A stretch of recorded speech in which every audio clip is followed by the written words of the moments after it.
보면 많은 사람들이 성령이라고 그러게 되면 좀 얕은 생각을 하는 것 같아요. 이제 쉽게 말하면 이제 은사와 혼동을 한다 그 말이죠. 그래서 성령 그러면 가볍게 생각을 합니다. 예를 들어서 방언은 성령의 은사입니다, 여러분. 근데 여러분 방언할 줄 모른다고 그래가지고 신앙생활 하는데 지장이 있어요? 아무 지장이 없어요. 아마 많은 그리스도인들 가운데 방언할 줄 아는 사람보다 방언의 은사를 받지 못하고도 신앙생활을 하는 사람들이 훨씬 더 많을 거예요. 왜? 방언만이 은사가 아니니까. 은사는 여러 가지니까. 그러니까 굳이 방언할 까닭이 없다 그런 얘기죠. 그런 것이 방언하고 이러는 것이 성령이라면 그런 성령은 받지 않아도 된다라고 생각하고 있는 겁니다. 성령도 그렇게 말씀하시고 우리도 그렇게 믿는 것은 예수 믿으면 구원받는다는 얘기입니다. 사도행전 2장 22절에 그러나 주님의 이름을 부르는 사람은 구원을 얻을 것입니다 라고 말씀하고 있습니다. 근데 예수 믿는다는 말은 뭔 말이며 예수님의 이름을 부른다고 하는 말은 또 뭔 말입니까? 믿습니다. 그러면 구원받는 겁니까? 아니면 예수님 하고 소리 지르면 그러면 구원받는 겁니까? 그러면 예수님께서 오셔서 구원이라고 하는 뭔가를 하나씩 이렇게 우리에게 이렇게 안겨주십니까? 요한복음 1장 12절 보면 예수님을 영접하는 사람은 하나님의 자녀가 되는 특권을 주신다라고 하셨습니다. 이럴 때 영접한다고, 예수님을 영접한다고 하는 말은 어떻게 하는 겁니까? 예수님 내 안에 들어오세요. 그럼 들어오는 겁니까? 요한계시록 3장 20절에 보아라 내가 문 밖에 서서 문을 두드리고 있다. 누구든지 내 음성을 듣고 문을 열면 나는 그에게로 들어가서 그와 함께 먹고 그는 나와 함께 먹을 것이다. 이 말씀 그대로 우리가 해석을 해가지고 정말로 예수님이 여기 서가지고 나에게 문을 두드린다면 여러분 문 안 열어줄 사람이 어디 있겠어요? 웬만하면 다 열어주잖아요. 더군다나 우리같이 예수 믿는 사람들은 조금이라도 예수님 믿는 사람들은 예수님 문 밖에 서서 두드리는데 내들어 두겠어요? 얼른 문 열어서 얼른 들어오시라고 그러지.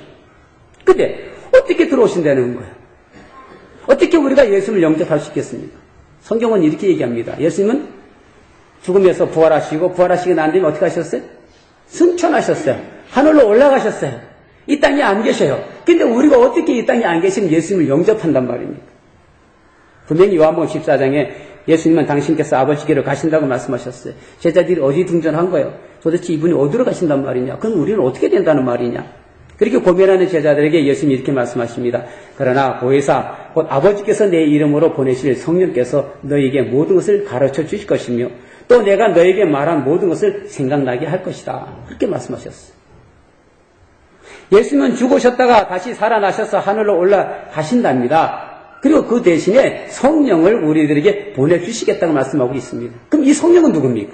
성경은 이 성령을 하나님의 영, 주님의 영, 예수의 영이라고 말해주고 있습니다. 삼일체라고 우리가 얘기하잖아요. 삼일체라는 말은 뭔 말이냐면 성부 하나님, 성자 하나님, 성령 하나님 이 세 분이 각각 위는 다르지만 같으다. 하나님이라고 하는 그 본질은 같으다. 그런 얘기입니다. 그러니까 성령 하나님도 여러분 분명히 우리가 찬양과 경배를 드려야 하나님이셔요. 성부 하나님만큼이나 성령 하나님도 여러분 같으시고요. 성자 하나님만큼이나 성령 하나님도 같은 거예요. 근데 우리는 성부 하나님, 성자 하나님 그러면은 굉장한 분인데 성령 하나님 그러면서 하나님째 안 붙이죠. 성령 받아라 아마 이래가지고 아마 성령을 우습게 여기는지 모르지만 분명히 성령 하나님이십니다. 요즘에는 성령님이라고 그렇게 호칭을 하게 됩니다. 구약을 보게 되게 되면 성부 하나님의 활동을 하시게 됩니다. 천지 만물을 만드시고 주관하시고 하는 이런 일들. 그러나 성부 하나님만 계셨던 것이 아니었어요. 그 성부 하나님과 함께 성자 하나님과 성령 하나님과 함께 계셨어요. 창세기 1장에 보게 되게 되면 하나님의 영이 수면 위로 움직이셨다. 제가 가지고 있는 성경은 그렇게 표준세발 개정판 그렇게 번역이 됐습니다. 주님의 영이 하나님의 영이 수면 위로 움직이고 계셨어요. 세상이 만들어지기 전에. 그리고서는 하나님께서 말씀으로 세상을 만드시기 시작을 하게 됩니다. 근데 그 말씀이 육신이 되어가지고 이 땅에 왔다고 요한복음 1장에 얘기하고 있는 거예요. 그러니까 다시 거슬러 올라가게 되면 이미 세상을 만드시기 전에 성부 하나님을 통해서 성자 하나님과 성령 하나님이 함께 계셨고 함께 역하고 계셨어요. 신약에 넘어오게 됩니다. 이번에는 누가 오셨어요? 하나님의 아들 예수님이 오셨습니다. 그런데 예수님은 분명히 하나님이십니다. 그래서 우리가 분명히 말하면 성자 하나님이에요. 이 성자 하나님이 이 땅에서 활동할 때에도 여전히 거기에는 성부 하나님이 계셨고 성령 하나님이 함께 계셨어요. 그리고 지금 예수님께서 이 땅에서 하늘로 올라가시고 난 다음에 우리에게 성령을 보내주신 지금 성령 하나님이 활동하고 계시는 겁니다. 마찬가지로 이 성령 하나님의 활동 가운데 성부 하나님과 성자 하나님이 함께 계시는 겁니다. 그러니까 성령 하나님 안에 성부 하나님, 성자 하나님이 함께 계셔요. 이게 뭔 말이냐 하면 그래서 성령 하나님이 내 안에 계시면 성부 하나님, 성자 하나님도 내 안에 계시는 거고 성령 하나님이 내 안에 계시지 않으면 성부 하나님, 성자 하나님도 안 계신다는 얘기입니다. 결론적으로 얘기하게 되면. 근데 우리 많은 사람들은 성령 하나님하고는 전혀 생각하지 않아요. 담쌌어요. 생각도 하지 않아요. 성령께서 우리와 함께 계시지 않으면 우리는 여러분 예수 믿는 사람이 아닙니다. 왜? 성령으로 함께 성부와 성자가 우리 안에 계시는데 성령이 안 계시니까 우리가 없는 거잖아요. 고린도서 12장 3절에 그러므로 나는 여러분에게 알려드립니다. 하나님의 영으로 말하는 사람은 아무로 예수는 저주를 받을 수 없습니다. 또 성령을 힘입지 않고서는 아무도 예수는 주님이시다 하고 말할 수 없습니다. 이 성령이 아니고서는 예수님을 주님이라고 아무도 말할 수 없다는 거예요. 그러니까 성령이 우리 안에 계시지 않으면 예수님을 주님이라고 말할 수 없다는 겁니다. 지금 여러분들이 이제 헷갈립니다. 이게 무슨 소리냐? 나는 분명히 예수님을 주님이라고 고백하고 지금 여기 앉아 있는 건데 그럼 내 안에 성령이 있다는 거냐 없다는 거냐? 그건 뒷얘기 좀 하겠습니다. 예수님께서는 우리에게 무슨 죄든지 다 용서된다라고 말씀하셨습니다. 이 세상에 어떤 죄든지 간에 다 용서가 됩니다. 우리가 살릴 놈 죽일 놈 뭐 별의별 소리 다 해도 그 사람 주님 앞에 나가서 회개하면 다 용서가 됩니다. 단 하나만 용서가 되지 않습니다. 성령을 해방하는 죄, 성령을 거스리는 죄. 왜 그런지 아십니까? 성령이 무슨 영이라고요? 예, 하나님의 영, 주님의 영, 예수님의 영이에요. 그러니까 성령을 마다하게 되게 되면 결국 누굴 마다하는 거예요? 하나님을 마다하는 것이고 예수님을 마다하는 겁니다. 그러니 당연히 구원받을 수가 없죠. 성령께서 그 사람과 함께 계시지 않으면 그 사람에게는 구원이 없는 겁니다. 마태복음 28장 20절에 예수께서 이렇게 말씀하셨어요. 내가 세상 끝날까지 너희와 함께 있겠다. 주님께서 우리와 함께 계시겠다고 말씀해 주셨습니다. 그래서 우리는 예수님께서 우리와 함께 계시는 줄 믿어요. 근데 어떻게 우리가 믿느냐 하면 예수님께서 내 옆에 계셔가지고 나하고 이렇게 따라다닌다고 혹 생각하는 사람도 없지 않아 있을 겁니다. 아니, 예수님께서 세상 끝날까지 나와 함께 계신다고 하겠지만 전혀 함께 계신다고 생각조차 하지 않는 신앙생활을 하는 사람도 있기는 합니다만 어떻든 예수 그분은 부활하시고 승천하셨어요. 말씀드렸듯이 이 땅에 계시지 않아요. 근데 어떻게 그분이 우리와 함께 계신단 말입니까? 그것은 성령으로 함께 계신다는 거예요. 몸으로가 아니라 영으로 우리와 함께 계신다는 겁니다. 그런데 문제는 우리가 성령에 대해서 무관심하다는 거예요. 성령 받아라? 그래가지고 성령을 그냥 받는 거로 생각합니다. 마치 예수 믿고 구원받는 사람들에게 보너스로 뭐 하나 더 주는 것처럼 생각하고 있습니다. 그래서 이거는 받아도 되고 안 받아도 된다고 생각하는 겁니다. 그건 하나의 능력이라고 생각하는 겁니다. 선물이라는 게 그렇잖아요.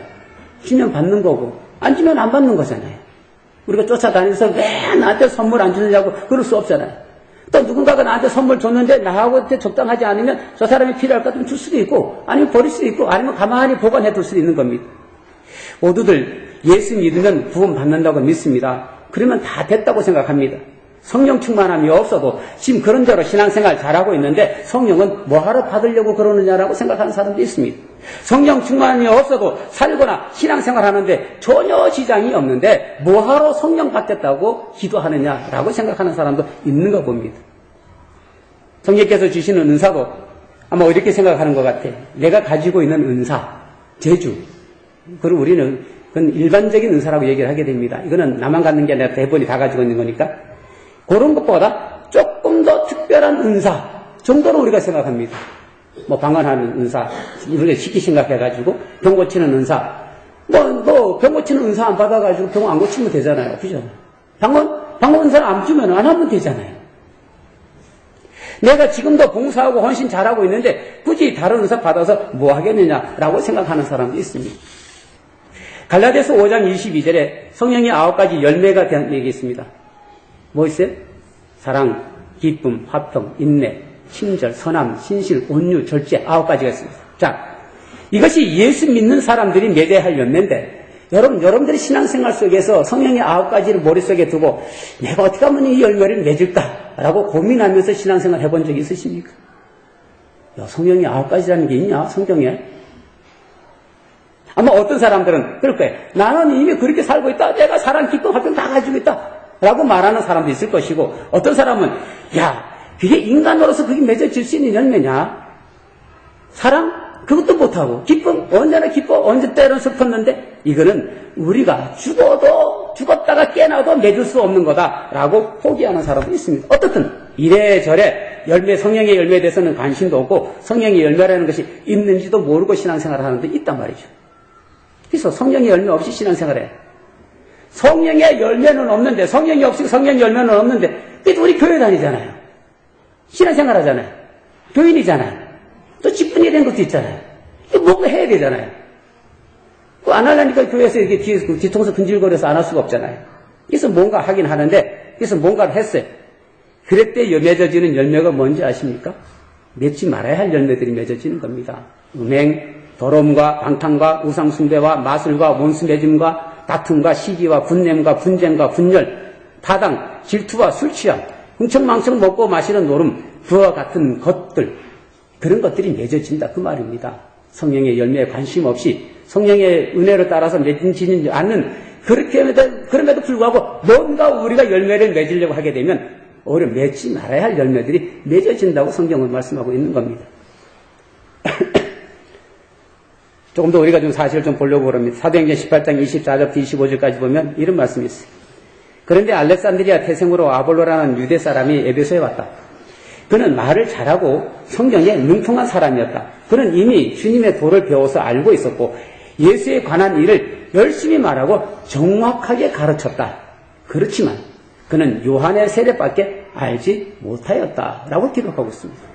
아볼로라고 한 사람, 너 성경에 베드로나 아니면 사도 바울같이 대단한 이름은 아닙니다. 근데 여러분, 대단한 이름이 아니라고 해서 대단한 사람이 아닌 게 아닙니다. 고린도 교회가 파가 나뉠 때에 게바파, 베드로파, 바울파, 그리스도파, 그리고 또 한 파가 뭐예요? 아볼로파였어요. 아볼로파. 그러니까 이 아볼로라는 사람은 베드로나 이 바울이나 버금갈 만한 위치를 가지고 있던 사람이 아볼로였습니다. 그러니까 대단한 사람이죠. 그는 말을 잘하고 성경에 능통한 사람이었어요. 우리가 가지고 있는 성경보다 되게 구약 성경인데, 그리고 그는 이미 주님의 도를 배워서 알고 있었고 예수님에 관한 일을 열심히 말하고 정확하게 가르치는 사람이었어요. 그런데 그는 요한의 세례밖에 알지 못했다고 성경은 기록하고 있습니다. 이게 뭔 얘기냐면 성령에 대해서 알지 못했다, 그런 얘기입니다. 여러분 그렇게 생각하겠죠. 야, 그게 말이나 되느냐? 어떻게 성령도 모르는 사람이 성경을 가르칠 수 있겠느냐라고 되물으시겠지만, 지금 아볼로가 그런 사람이라고 성경은 그렇게 말씀하고 있지 않습니까? 지금도 이런 사람이 얼마나 많은지 모릅니다. 성경은 많이 압니다. 신앙생활도 잘합니다. 남들이 볼지 참 잘합니다. 가르치는 것도 잘합니다. 근데 그 속에 뭐가 없어요? 성령이 없어요. 자기의 생각으로 가르치는 거예요. 자기가 배운 것으로 가르치는 거예요. 사도행전 19장에 보면 아볼로가 고린도에 있을 동안에 바울이 에베소에 이르렀습니다. 거기 몇몇 제자들을 만나서 물었습니다. 여러분은 믿을 때 성령을 받았습니까? 그들이 대답합니다. 우리는 성령이 있다는 말을 들어보지도 못하였습니다. 바울이 다시 물었어요. 그러면 여러분은 무슨 세례를 받았습니까? 그들은 요한의 세례를 받았습니다 하고 대답합니다. 바울이 말합니다. 요한은 백성들에게 자기 뒤에 오시는 이 곧 예수를 믿으라고 말하면서 회개의 세례를 주었습니다. 당신들이 요한의 세례밖에 알지 못하는데 요한이 뭐라고 얘기했냐면 내 뒤에 오시는 바로 그분이 성령으로 세례를 주실 것이다. 그리고는 회개의 세례로 물 세례를 주었다, 그 말이지요. 회개의 세례, 물 세례만 있는 게 아니라 무슨 세례가 있다고요? 성령의 세례가 있다라고 말합니다. 그래서 사도 바울이 그들에게 손을 얹고 기도를 했습니다. 그랬더니 그들이 방언 말하고 예언을 말하게 되고 그랬는데 그 사람이 한 12명 정도 되었다라고 말하고 있습니다. 자, 사도 바울이 거기서 누구에게 물었어요?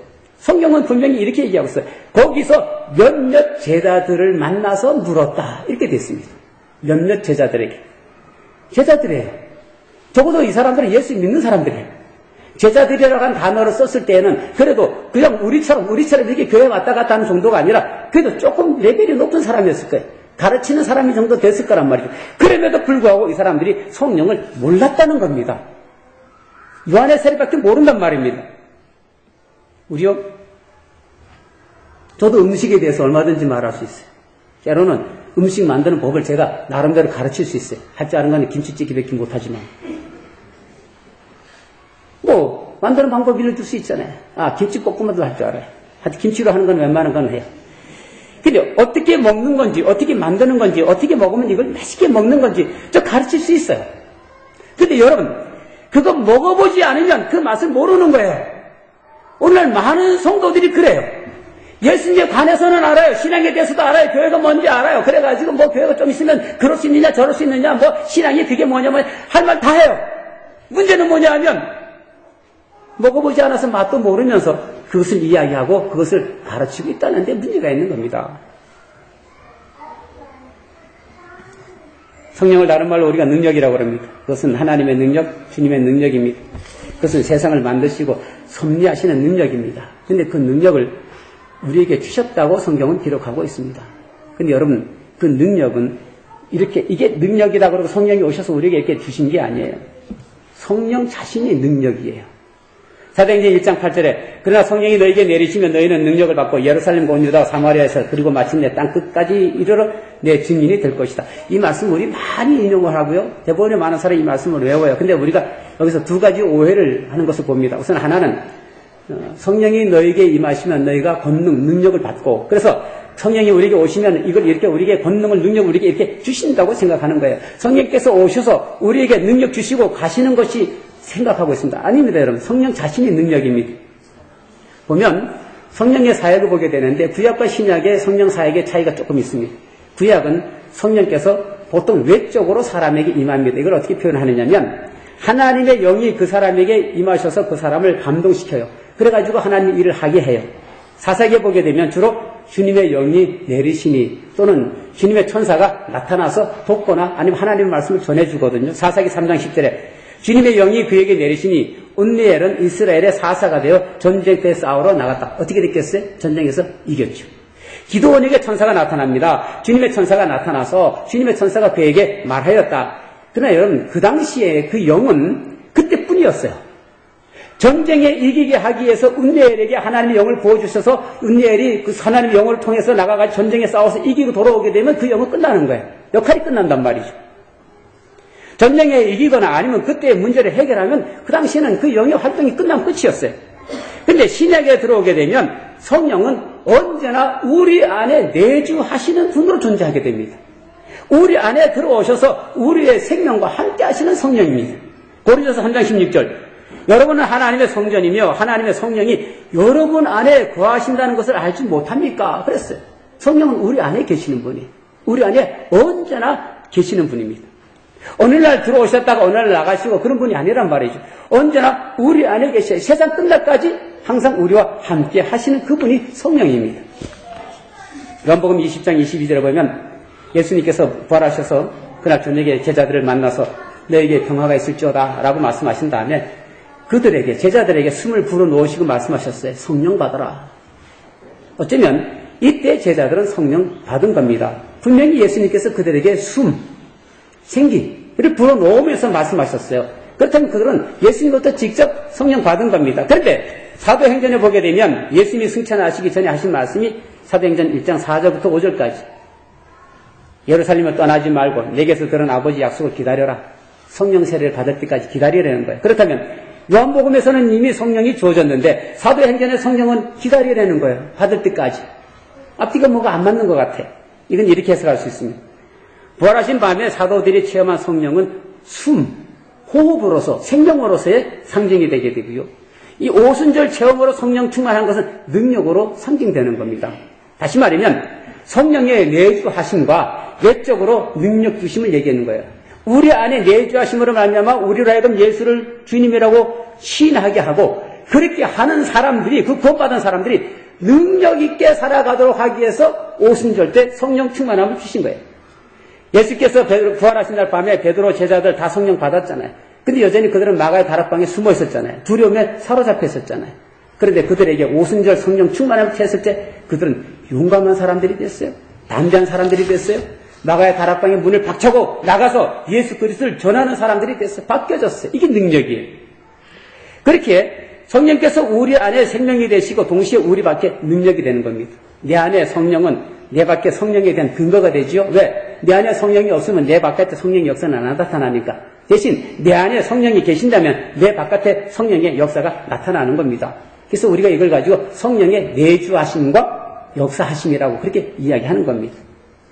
사도 바울께서 빌립보서 4장 13절에 내게 능력을 주시는 분 안에서 나는 모든 것을 할 수 있습니다 라고 할 때 이 능력 주시는 분이 누구냐면 내 안에 계시는 성령, 내 밖에 계셔서 역사하시는 그 분이에요. 그러니까 성령, 내게 능력 주시는 분 안에서, 이걸 다른 말로 말하게 되면 성령과 함께 라고 이해를 해야 되는 겁니다. 또 하나 우리가 오해하는 것은 성령은 결국 전도하기 위해서 주시는 능력으로 사람들이 생각하는 겁니다. 성령이 너에게 내리시면 너희는 능력을 받고 예루살렘과 온 유다와 사마리아 그리고 마침내 땅 끝때까지 이르러 내 증인이 될 것이다. 야, 그래서 잘못 생각하게 되면 야, 성령 받으면 큰일 나겠다. 이거 성령 받으면 매일 아침마다 아니면 하루 종일 나가서 복음 전해야 될 거 아니냐라고 생각하는 사람들이 혹 있을는지 모르겠어요. 그래서 성령 받기를 거부하는지도 모르겠어요. 아니, 거부까지는 아니하더라도 뭐 꼭 그렇게까지 할 법 뭐 있나라고 생각하는 사람도 없지 않아 있을 것 같습니다. 물론 성령의 임재는 궁극적으로 전도하기 위한 겁니다. 복음 전하는 겁니다. 왜? 복음을 받아들여서 예수 그리스도를 믿어야 그 사람이 살아나는 거잖아요. 성령께서 하시는 일을 한마디로 말하게 되면 생명 살리는 일이에요. 여러분, 그래서 우리가 예수 믿고 구원받았잖아요. 우리가 예수 믿고 영원한 생명을 얻었잖아요. 만약에 예수 믿었는데 우리에게 영원한 생명이 없다면 우리가 뭐하러 예수 믿었겠어요? 누군가 성령으로 충만한 사람이 여러분들에게 담대하게 복음을 전했고, 그래서 여러분은 그것을 받아들여서 예수 믿었고, 그래서 영원한 생명을 얻었다고 우리가 고백하잖아요. 그러니 성령이 임하시면 우리도 전도하게 되는 겁니다. 로마서 8장 15절 16절. 여러분은 또 다시 두려움에 빠뜨리는 종살의 영을 받은 것이 아니라 자녀로 삼으시는 영을 받았습니다. 그래서 우리는 그 영으로 하나님을 아빠 아버지라고 부릅니다. 바로 그때에 그 성령이 우리의 영과 함께 우리가 하나님의 자녀임을 증언하십니다. 여기 자녀 삼으시는 것을 개역성경은 양자의 영이라고 표현을 했는데 이게 뭡니까? 우리는 본래 하나님의 자녀가 아니었는데 근데 하나님께서 우리를 당신의 자녀를 삼아주셨다는 거. 이럴 때 우리가 뭐라고 얘기해? 양자라고 그러잖아요. 내 애는 아닌데 다른 아이를 내 아들로 삼는 게 양자잖아요. 그럴 때 그렇게 하나님께서 우리를 양자 삼는 것은 주님의 영이 우리 안에 들어오심으로 그게 가능하다는 거예요. 그러니까 주님의 영이 우리 안에 들어오지 않으면 우리가 아무리 발버둥 치고 아니면 우리만 난리 버거지를 치더라도 우리는 하나님의 자녀가 될 수 없다는 겁니다. 그래서 성령을 양자의 영이라고 말하는 겁니다. 그래서 우리는 하나님을 아빠 아버지라고 부를 수 있는 하나님의 자녀가 된다고 말하고 있는 겁니다. 그럼 성령이 아니면 하나님을 아버지라고 부르지 못합니다. 그러니까 전도하기에 성령께서 우리의 능력이 되신 것이 아니라 우리 안에 오셔서 우리의 능력이 되시니까 우리가 뭘 합니까? 우리가 전도하게 되는 겁니다.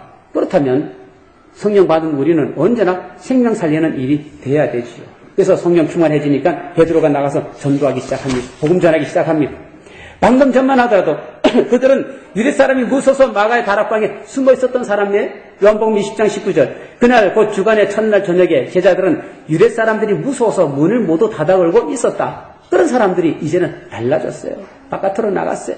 그리고 소리 높여서 엄숙하게 말합니다. 2장 14절에 보면 유대 사람들과 모든 예루살렘 주민 여러분, 이것을 아시기 바랍니다. 내 말에 귀를 기울이십시오 라고 외치기 시작을 하게 됩니다.